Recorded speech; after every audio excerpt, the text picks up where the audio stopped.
Sometimes the people that are so brilliant technically are not the most socially capable people. We have an amazing remote team. It's getting there early and having conversations about, okay, what do you think the next leader of your company should have, especially someone who is a family member? I attribute my ability to communicate relatively well, not perfect, with others as one of the biggest things that has helped me in my career. But we were surrounded by so many incredible other business owners and financial advisors.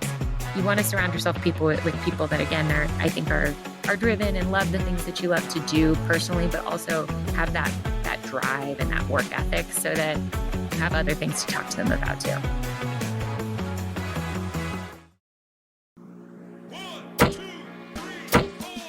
Welcome to The Business Game, a podcast that moves the needle.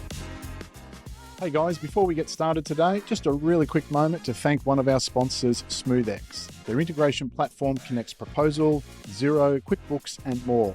Trusted by over 1,000 clients globally, and you can be operational in under 30 minutes.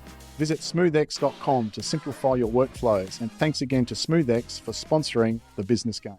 I was having a look around on your website, and I saw that you were talking about these brilliant technical minds that often struggle with interpersonal relationships. Yeah. Can you share a specific story that crystallized that for you? Is there something that comes to mind that was the light bulb moment where you went, oh my goodness, this is where people are falling down and I can help? Or is it a gradual realization? There's a seed that got planted while I was at Tech, and then it grew over time over my career, and then the realization over time dawned on me. But the seed that was planted is, I was telling my son, who's 8, he's a senior in high school, getting ready to go to start college next year. And I was telling him that, I opened and closed the library. I wasn't the smartest kid in the room, but you weren't going to outwork me. That was for sure. Yeah. And I did really good on my exams at Tech. I had really good grades and did well on all the exams. But I would never get the top grade in the class. And at first it bothered me. And then I realized, and true story, so I hope nobody gets offended, but I realized that the person that was the 2 or 3 people that were scoring higher than me every time, they weren't studying because they were just that smart. And then I also realized they wore the same clothes every day for a week. Mm-hmm. They didn't have a date. I had a date that weekend, and I said, I think I'll shave a few IQ points for some social skills. Yeah, right? right. Yeah, so that was the seed that got planted is, there's a stereotype in there, but there's a grain of truth as well, right? That sometimes the people that are so brilliant technically are not the most socially capable people. Mm-hmm. In my career of teaching classes and working with clients on projects, it came to I would teach a project management class, which is about process and people, right? Because people do projects. And over time, I noticed that I was spending more and more time answering questions and talking about the communication, conversation, people side of planning than I was the blocking and tackling of do A first for 5 days, then B second for 10 days, and the total is 15 days. Both are important to do project work, but I found that, software may help you with the process side. It does not help you with the people side. Mm-hmm. But let's say that Steve, I work on a project, and let's say, Steve, you and I have worked together for 10 years and I never actually met you before today. And all I know is when I do my task, I email it to Steve at acmecorporations.com, and you do some sprinkle pexi dust on it and you sell it and we make a lot of money, right? Everybody's happy. Yeah. So this week I have 15 different things I'm doing for other projects, including the one for you. And it's Friday at 7:00 at night. I'm tired. I haven't finished it yet, but I put in 80 hours this week and I'm like, I'm done. I just can't I'm done for the week. I didn't get to this thing for Steve, but next week I'll just have to do. Mm-hmm. And so, Tuesday, Wednesday of next week, I finally get around to finishing it. So email it to you, hey, Steve, sorry this was late, but last week was crazy for me. And hope you're doing well. Talk soon. Right. And I didn't ever hear anything about it. So I think, you sprinkled your pixie dust on it and we sold it and made a lot of money. Everybody's happy. Mm-hmm. So let's say we come together and do what I'm suggesting, which is we actually have these conversations in a face-to-face situation. We're all in the room together. And what's going to happen over those 3 days is I'm going to say, hey, Steve, nice to meet you. Nice to put a name with a face. And over those 3 days, we're probably going to have coffee together, probably see each other at lunch, may sit across from each other at a team dinner. We're going to run into each other going to the restroom. We're going to have conversations. And through those conversations that are not about the project, through these conversations about who you are and who I am, I'm going to learn that you have 2 kids. Well, I have 2 kids. And, your kids play football with an FUTBOL, and my 2 kids play FOOTBALL, the American football, right? So you guys play Australian rugby, whatever. But I get to know who your kids are and what they like and what they do and what you're like. And then, so now what I'm really doing is I'm changing you from an email address for which I feel no emotional connection at all into a living, breathing human being that I do feel a connection to. So now we go back into the project management meeting, and I see that my task feeds into your task, and they're both part of this thing called the critical path, which means technically when I was late, the project should have been late. And I say, well, Steve, I think this is wrong because I remember a couple of years ago, we had a project together and I know I was a couple, 3 days late and I get, but the project still went okay. And Steve says, no, Clint, it was 3 days. I remember vividly it was 3 days because I had to work 2 weekends in a row to make up for your lateness. Right. And I know that Clint is 5 letters, but in my household, you were a 4-letter word for those 2 weekends because I had to miss my daughter's recital, my son's football game. Right. And so now I feel bad because, I have 2 kids and I wouldn't want to miss some big event in my kid's life because of somebody else. So what I've done is I've made you somebody that I feel a connection to. So when I go back to Atlanta and you go back to, to Queensland or wherever we're from, and you're still going to be Steve at acmecorporations.com, but you're going to be Steve with 2 kids that I don't want to let down next time. Yeah. Right. So to your point, to humanity, I've humanized you. Yes. You're no longer just this thing I have no connection with. Now I actually have a connection to you and you're somebody I want to make sure I don't let you down next time. What sort of steps in that case, if you are sort of trying to invest in the next or the next generation of your business within a family structure, what are the sort of steps that you would recommend to set up, the governance and, structure so that those pieces don't become afterthoughts? Yeah. And again, a lot of the stuff I say is very simple. It's just not easy to do. Right. One is you have to be intentional about it. And being intentional about it is a two-way street. It means you have to communicate with the people who you're looking at as the next leaders. It's not like one day you wake up 7 years later after you've been thinking about this and say, hey, surprise, you're my next leader. It doesn't work that way. Right. Right. It's getting there early and having conversations about, okay, what do you think the next leader of your company should have, especially someone who is a family member? Should they have a formal education? Should they be an intern here? Should they have started at the bottom and worked their way up? Should they go to college, go work somewhere else, and then they can come here? So, and you've heard about all these different things that different family businesses do, but really having conversations about what does this look like? And then what kind of support do they need? I mean, after they do those things, that can't be it. Right. There was one company I worked with, which we kind of put together like a junior management leadership rotation in their company, just like some corporations do for undergraduates or MBA students who graduate, come into their company, learn how the company works for, say, 18 months, rotating through different departments. And so we did that in one of the companies. The number one thing I hear from the kids is, I need more time with my mom. I need more time with my dad. I need more time with my uncle. And so once in a while, I'll hear from that mom, dad, uncle, that current leader of, well, I'm not really a coach, or I'm not really a teacher. Like, you don't need to be a coach or a teacher. You don't even need to be a mentor. Just having them around so they can ask you questions.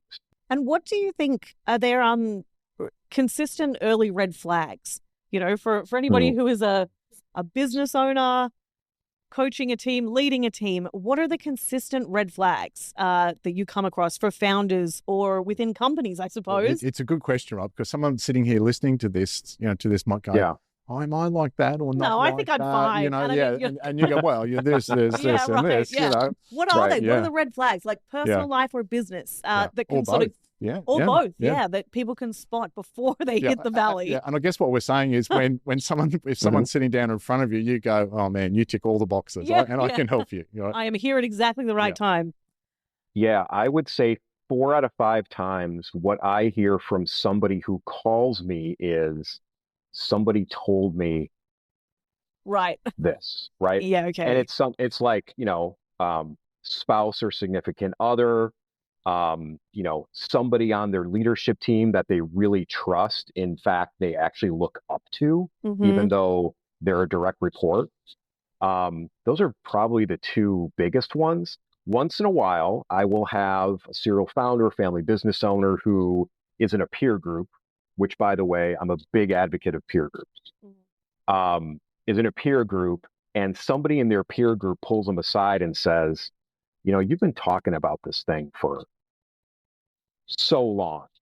It's about time you do something about this. Right. So red flag number one is you've got people who love you, who admire you, who work with you, and who you trust are telling you there's something that you have to do different.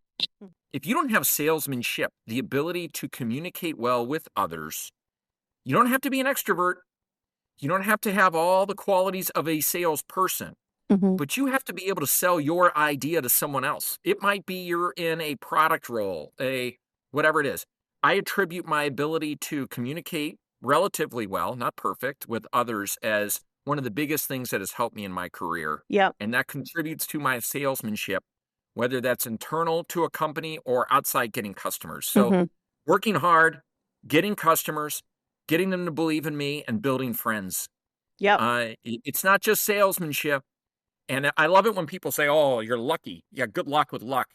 So you're not lucky. You work hard and you meet the right people and you choose.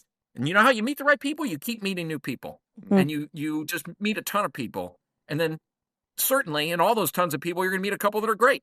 Yeah. And then help you out. The human side means, how do you treat somebody like they want to be treated? The golden rule. And, that seems such a common sense thing to do. How do you treat a team the way they really feel as if they're a part of something?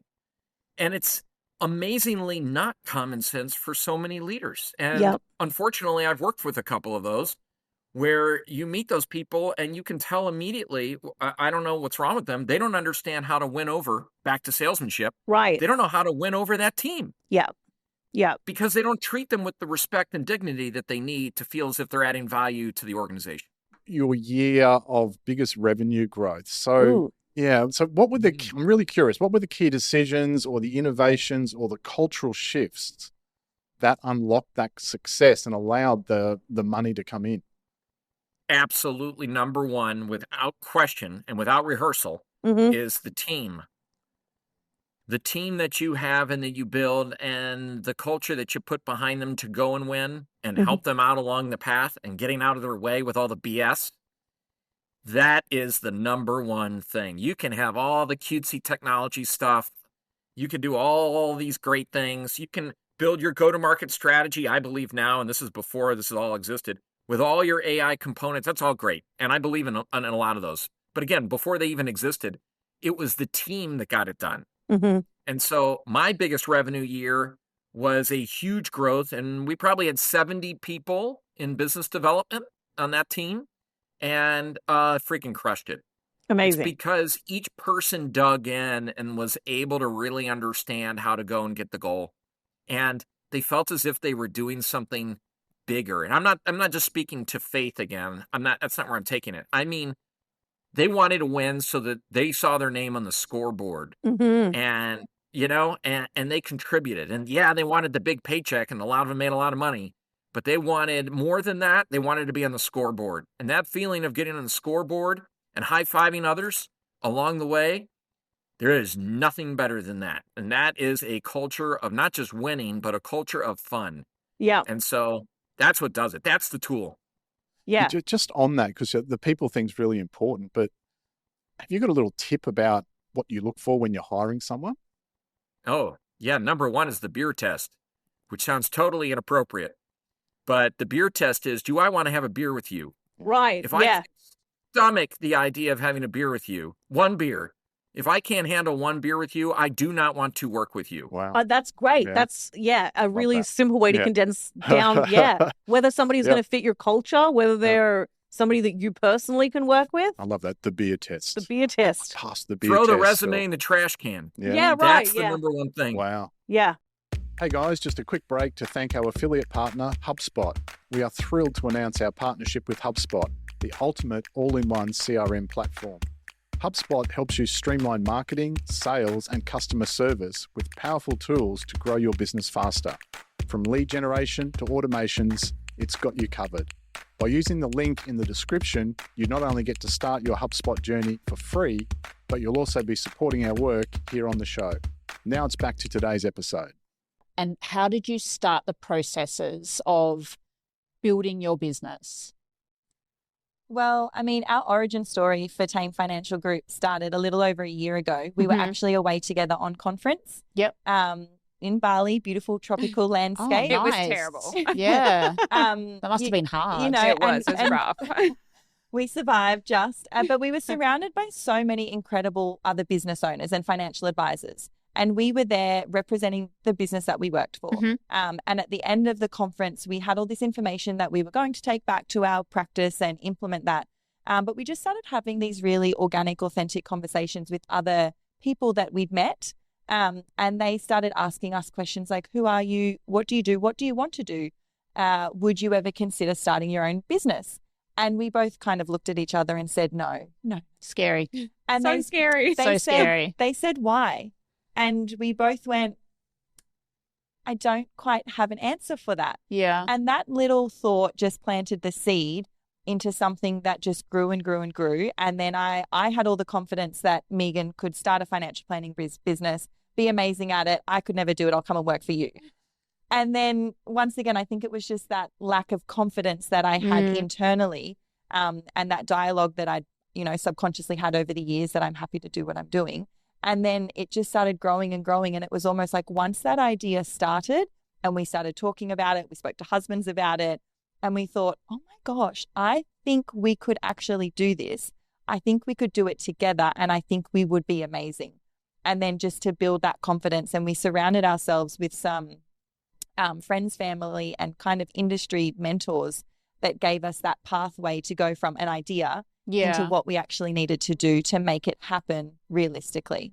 What specific strategies have you implemented to build trust and long-term relationships with clients in an industry where there is skepticism about financial advisors in common? And how can other service-related businesses follow these principles? Yeah, look, I think this one's easy for us. Just be authentic. Yep.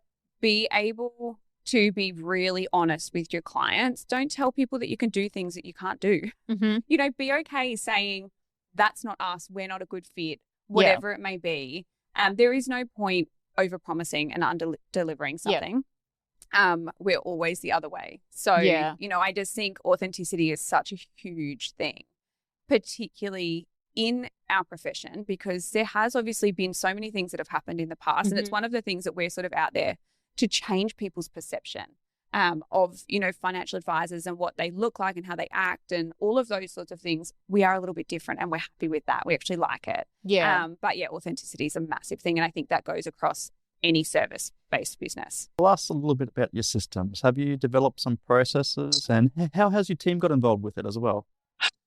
Yeah, we have an incredible remote team, but I think one of the biggest things, and it's quite funny, I was reflecting on this, when I left my job it was February last year, and then Ben came full time around June, and we're like, oh, we've got, what you kind of figure out very quickly is you've been kind of just plastering over the cracks. And we always talked about, we have a house of draw, and how do we get to a house of sticks, and then how do we get to a house of bricks? And so it's taken a very long time.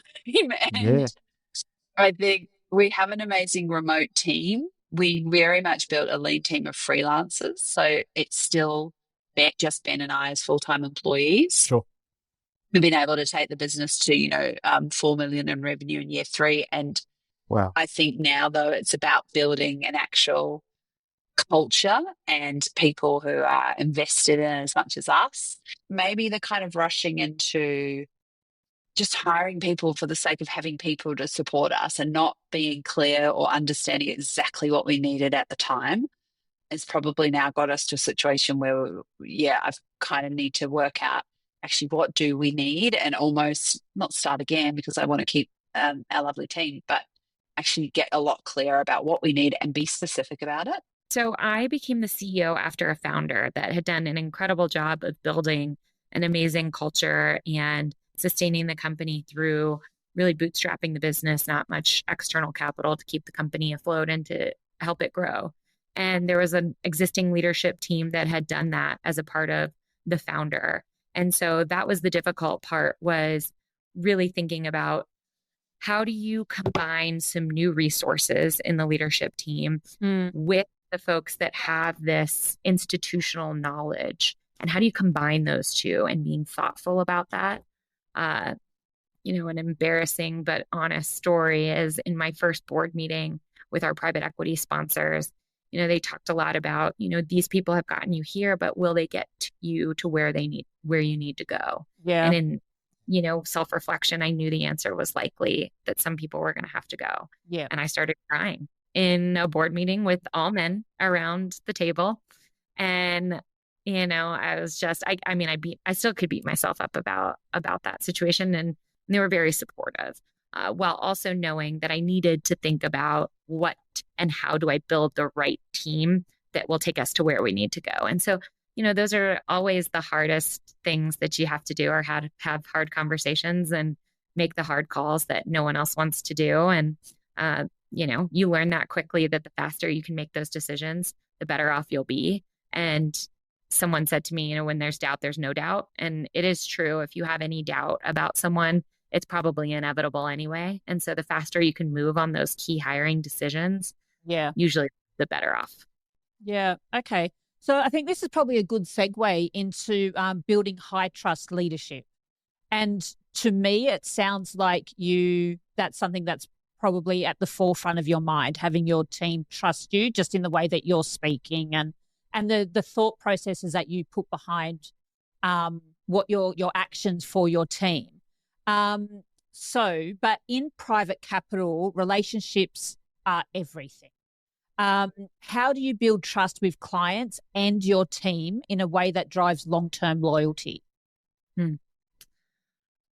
So one of our core values is trust and transparency. And I do feel like that is paramount, even with the board, for example. Yep. So, if there's bad news that I have to deliver to the board, between the board and myself, we have built such trust that I feel completely comfortable being as transparent as I need to. They're the first call that I give. I'm not dreading giving them bad news. Like, you should be surrounding yourself with the type of professional that you want to become.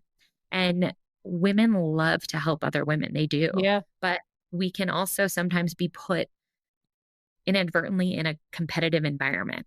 And so I think the more you can identify the women that are there to say, there's room for all of us. There's room for, for all of us to be there, having a seat at the table. It's not competition. It is better that we're in this together, the more successful you're going to be. And so I'm always looking through that lens of, is this person an eagle? Like, would I be proud to say this is my friend? Or, I go back to my YPO network, and, I'm surrounded by such amazing entrepreneurs that have accomplished so many things, and they're great mentors to me. And I always think, is this someone that I'd be excited to bring to a networking event that that I'm proud of? And that's, kind of the lens that you want to be thinking through. Why would we surround ourselves with people that are bringing us down or aren't rooting for our best interest? And I want to be doing the same for them. So I think that's a good and easy lens to be thinking through when you're looking at your professional and your personal network, for that matter.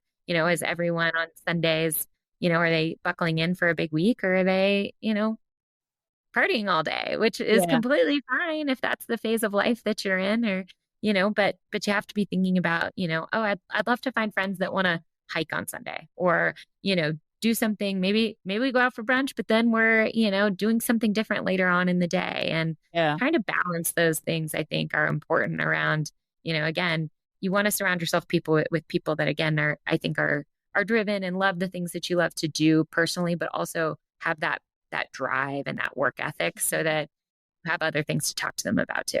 To help support our continued mission to provide free, best-in-class advice from the world's most compelling business leaders, make sure you hit that subscribe button and ring that bell so you never miss an episode. See you next Thursday.